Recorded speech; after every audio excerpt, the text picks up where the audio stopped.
웃겨서 야권 교체. 안녕하세요, 빨대양 서민입니다. 우리 문재인 대통령님 주말마다 양산 가서 막 농사 지으시잖아. 이거 내가 한 얘기 아니야. 노영민 비서실장이 한 얘기야. 비서실장이 한 얘기니까 믿어야지. 그래서 난 양산에서만 농사를 짓는 줄 알았거든요. 근데 보니까 아니더라고. 우리 대통령님 청와대에서도 농사 짓고 있어요.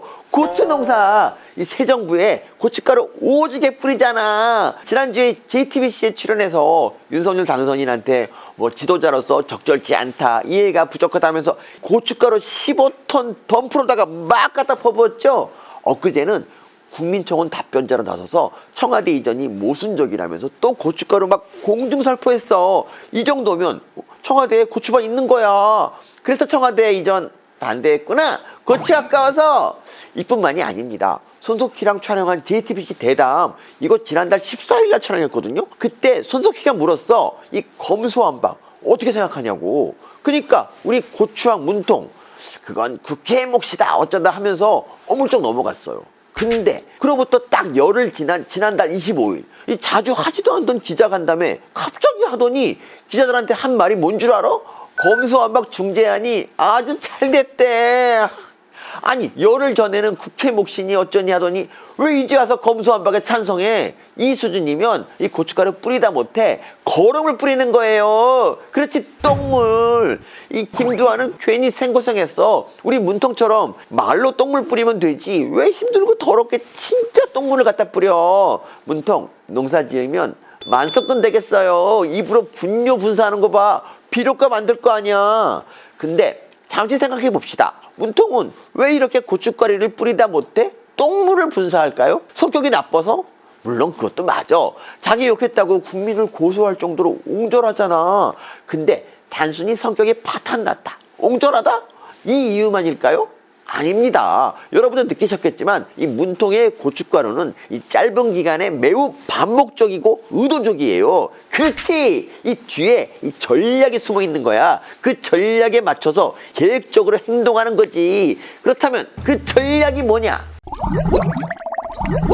지난 대선을 복귀해 봅시다. 마지막 여론조사 기억나세요? 윤석열 42.1%, 이재명 37.1%, 5%포인트 오차범위 이상 차이 났어요. 그것도 안철수 후보랑 단일화 하기 전 여론조사였는데 이랬어. 여론조사 공표 금지 기간에 이 국민의힘이 자체 조사하는 여론조사에서도 7% 이상 차이가 났대요. 그래서 이준석 대표도 그렇고 김기현 원내대표도 그렇고 이 국민의힘 사람들 승리를 자신했습니다.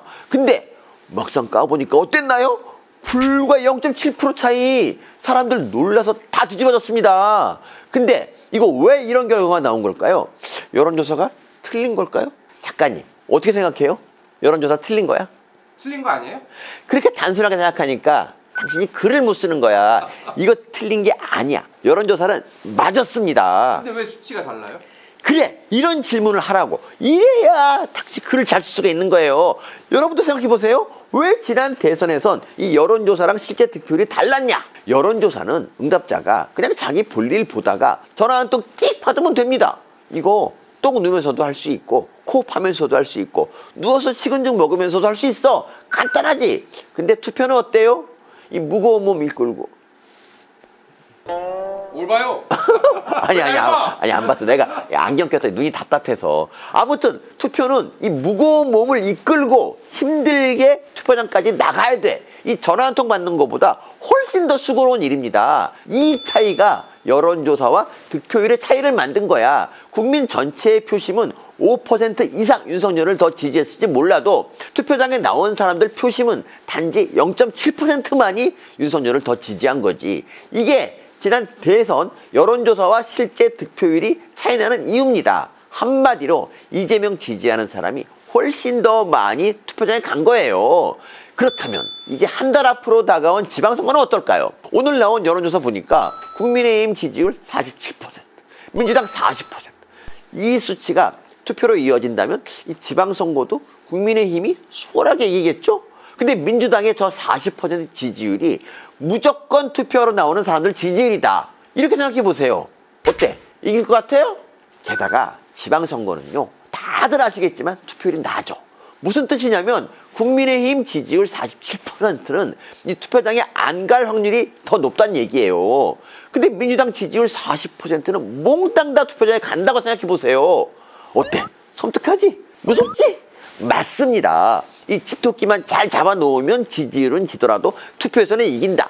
이게 민주당의 전략. 전략이란 말 쓰기 싫다. 계략이에요, 계략. 그래서 지금 문통의 고춧가루는 이 계략 아래 이 깨문이들을 결속시키려는 그런 선거운동입니다. 내부 결속할 때 제일 좋은 게 뭡니까? 외부의 적을 만드는 거잖아. 그래서 윤석열 정부한테 고춧가루 확 뿌려서 이 악마화하는 거예요. 있지도 않은 토착여구 만들어서 친일 프레임 거는 거랑 똑같은 거지. 이 집토끼들 먹으라고 주는 사료야. 근데 그동안 문통은 민주당의 이런 계략에 따르는 모습을 별로 안 보여줬어. 이 똥물 튈까봐 혼자 거거한 척 우아 떨고 앉아있는 게 주특기잖아. 이 똥물 튀면 지지율 떨어지니까.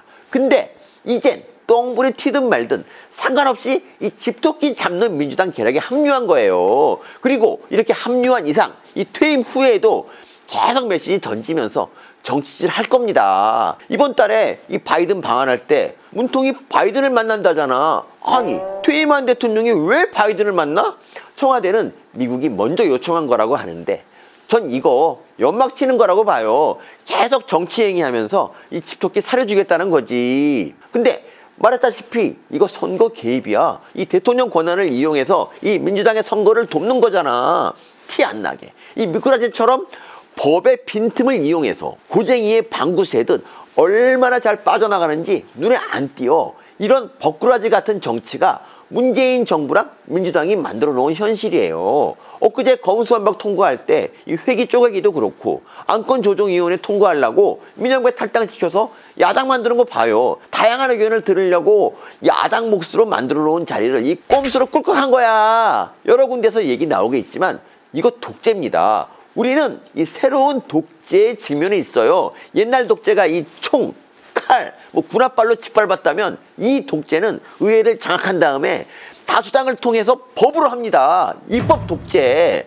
헌법에 명시된 이 검사의 수사권을 국민투표도 없이 없애는 이런 무지막지한 독재를 민주당은 지금 이 법의 빈틈을 이용해서 하고 있는 거예요. 이거 엄청 심각한 일인데 사람들이 되게 무덤덤해. 별일 아닌 것처럼 느껴. 별로 분노하진 않아. 그래서 내가 한 가지 예를 들어줄게요. 옛날 어느 나라에 국가와 민족의 어려움을 극복하는 법. 이름 멋집니다. 아무튼 이런 법을 제정하려고 했던 한 남자가 있었어요. 우와 아니야. 실제 있었던 일이야. 근데 이걸 의회에 통과시키려면 국회의원 3분의 2 이상 출석 의원 3분의 2가 찬성해야 돼. 근데 자기 당 의원은 과반의석도 안 돼. 통과는커녕 출석 인원도 못 채우는 거지. 그래서 어떻게 하느냐. 무당 결석한 의원은 출석 후 기권한 걸로 하자. 이렇게 법을 바꿉니다. 그러니까 의원들이 결석해도 출석 인원이 채워지는 거지. 버꾸라지 짓 한 거지.